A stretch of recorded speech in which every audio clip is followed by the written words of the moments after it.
నవ్యాంధ్ర talent HKTV ఈరోజు ప్రపంచ తెలుగు సమాఖ్య ప్రపంచ తెలుగు మహాసభలు మన తెలుగు రాష్ట్రాలైనటువంటి హైదరాబాదులో జరుగుతున్నాయి. ఇవి జనవరి 3 నుండి జనవరి 5 వరకు జరగనున్నాయి. ఈ కార్యక్రమంలో అణగారిపోతున్నటువంటి కళలు, ప్రాచీన ఆటలు, వీటిని మరలా తిరిగి బ్రతికించాలనే సదుద్దేశంతో మనకి ఈ కార్యక్రమంలో ఈ ఆటలు కూడా ఈ ఆటలను సంరక్షించాలనే ఆలోచనలో భాగంగా మన ముందు ఈ గ్రామీణ ఆటల గురించి మాట్లాడడానికి చిరంజీవి లింగా శివ శ్రీ ముఖేష్ మన ముందున్నారు. హాయ్ ముఖేష్, బాగున్నారా? అసలు ఈ గ్రామీణ ఆటల గురించి ఒకసారి మన ప్రేక్షకుల కోసం తెలియజేయము. ఈ గ్రామీణ ఆటలు అనేవి రాను రాను వెనకకి వెళ్ళిపోతున్నాయి. మన తెలుగు సాంప్రదాయం అవన్నీ ఎవరు పట్టించుకోవట్లేదు. ఇప్పుడు కొత్తగా వచ్చిన ఫోన్లో games like free fire, PUBG వీటికి అలవాటు అయిపోయి చాలా అడిక్ట్ అయిపోతున్నారు. కానీ మన గ్రామీణ భాషలో అంటే సంస్కృతి, అప్పుడు తెలుగు వాళ్ళు ఏం చేసేవాళ్ళంటే మన వామన గుంటలు, అష్టాచెమ్మ, తొక్కుడు బిళ్ళ, వైకుంఠపాలి ఇలాంటి మంచి మంచి ఆటలు ఆడేవాళ్ళు.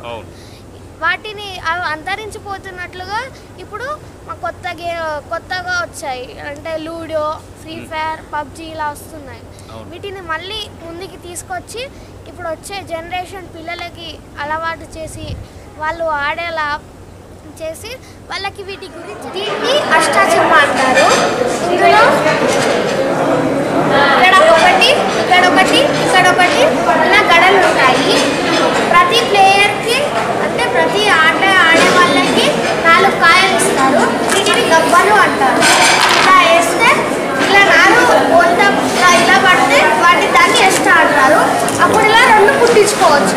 అదే అన్నీ ఇలా పడితే దీన్ని చెమ్మ అంటారు.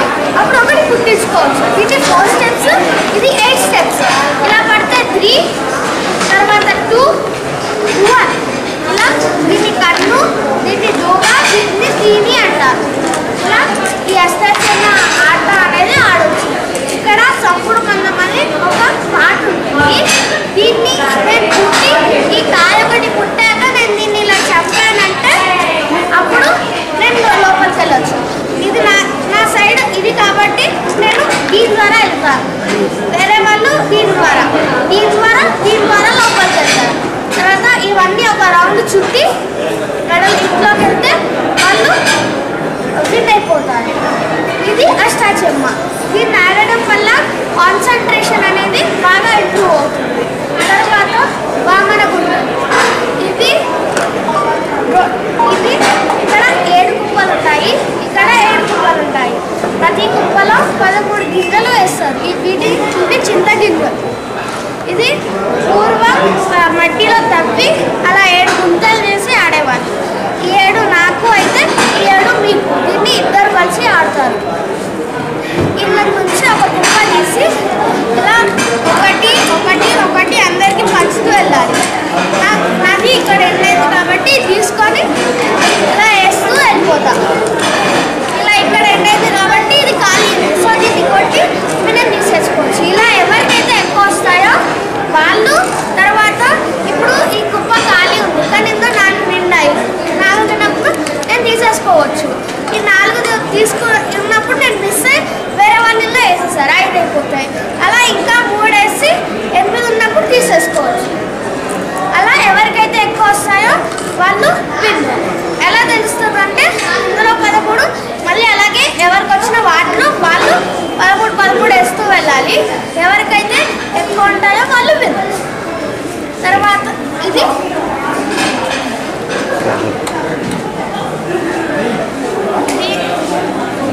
దీన్ని వామన గుంటలు అంటారు.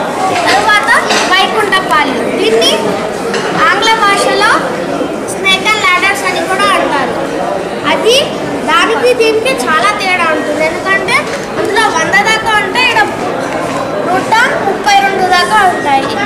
దీన్ని ఆడడం వల్ల ఇక్కడ మనకి ఒకటి పడితేనే మనం స్టార్టింగ్లోకి ఎక్కొచ్చు.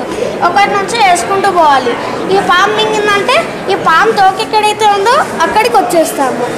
ఈ నిత్యం అంటే దీని ఎండుకి వెళ్ళిపోవచ్చు. అలా ఈ గేమ్ ఆడతారు. ఈ గేమ్ వల్ల మన కాన్సన్ట్రేషన్, ఆ తర్వాత అసలు గెలిచినా ఓడిపోయినా ఫీల్ కావద్దు. అంటే గెలుపు ఓటమి ఎప్పుడైనా ఒకేలా చూడాలని ఈ గేమ్ని ఎక్కువగా ఆడతారు. Thank you. ఇంతకుముందు ఉన్నటువంటి సాంప్రదాయబద్ధమైన ఆటలు, పాటలు వాటి గురించి తెలియాలని ఈ కార్యక్రమాన్ని ప్రవేశపెట్టడం జరిగింది. Okay, very nice Shri Mukesh. ఎందుకంటే నువ్వు చిన్న పిల్లవాడు అయినా మొత్తానికి మన ప్రాచీన సంస్కృతిని, సాంప్రదాయాలను కాపాడాలన్న ఆలోచనతో ఈ వామనకుంటలు, వైకుంఠపాలి, అష్టాచమ్మ, తర్వాత ఈ తొక్కుడు బిళ్ళ లాంటి ఈ ఆటల్ని మరలా అంటే వచ్చే తరానికి అందించాలనే ఆలోచనతో నువ్వు చేస్తున్న ప్రయత్నం చాలా బాగుంది. మీరు ఈ ప్రయత్నంలో సక్సెస్ఫుల్ కావాలని చెప్పి మనస్ఫూర్తిగా మన నవ్యాంధ్ర టాలెంట్ హెచ్కే టీవీ. మీకు ఈ ఆటల పట్ల అవగాహన కలగడానికి గల కారణం ఎవరు? తల్లిదండ్రి. వాళ్ళు ఈ ఆటలు అనేవి ఇంటికి తెచ్చి మాకు నేర్పించి, వీటి గురించి చెప్పి, వీటిని ఆడేలా చేసి, వాటి గురించి వాటి పైన మాకు ఇంట్రెస్ట్ వచ్చేలా చేసి వాటిని ఆడిపించి ఇవి మాకు అలవాటు చేశారు. Okay, very good. మీ నాన్నగారి పేరు ఏ పేరేమో? లింగ శ్రీనివాస్. మీ అమ్మగారి పేరు? లింగ మాధవి. మీ సొంత ఊరు ఏ ఊరు? జగిత్యాల. జగిత్యాల. ఓకే, అలాగే నువ్వు ఏ స్కూల్లో చదువుకుంటున్నావమ్మా? శ్రీ విద్య సెకండరీ స్కూల్లో 6వ తరగతి చదువుతున్నాను. 6వ తరగతి. Okay, very nice. మొత్తానికి నీలాంటి బాగా ఇంట్రెస్ట్ ఉన్నటువంటి పిల్లలు, అలాగే మంచి ఆలోచనలు ఉండే పిల్లలు మీకు, మీ తల్లిదండ్రులకు, అలాగే మీ స్కూల్కి సంబంధించి మంచి పేరు తీసుకొస్తారని మనస్ఫూర్తిగా భావిస్తున్నాం. గాడ్ బ్లెస్ యూ నాన్న. Thank you. మరిన్ని వీడియోస్ కోసం నవ్యాంధ్ర టాలెంట్ హెచ్కే టీవీని సబ్స్క్రైబ్ చేయండి. అలాగే పక్కనున్న బెల్ ఐకాన్ను కూడా క్లిక్ చేయండి.